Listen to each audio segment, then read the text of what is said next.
Que és un dia d'emocions i un dia històric per l'illa de Formentera, també per les Illes Balears. Jo he tingut l'oportunitat com a presidenta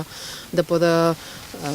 assistir a les exhumacions tant de Porreres com el començament que varen fer a Montuïri com aquí avui a l'illa de Formentera, perquè volem estar a prop d'aquella gent que va sofrir tan injustament de tots els efectes que va tenir la dictadura i que va tenir la guerra civil a les Illes Balears, i des del govern de les Illes Balears teníem molt clar des de principis de legislatura que s'havia de fer justícia, que s'havia de reparar a les famílies i que s'havia de dignificar a tota aquella gent que fou assassinada injustament precisament per defensar la democràcia.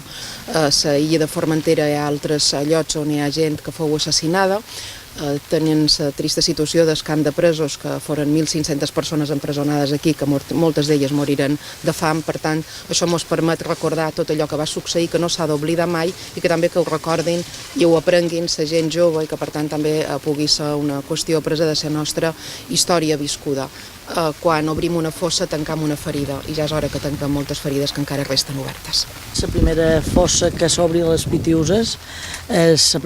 primera fossa que s'obri fora de Mallorca, és la tercera fossa que s'obri des de l'aprovació de la llei de fosses. Ja formava part d'una de les actuacions prioritàries d'enguany, perquè encara hi ha familiars directes a primera generació vius, i aquesta és una de les prioritats de la Comissió de Fosses i del govern, i esperam que hi hagi resultats satisfactoris per a la família ben aviat.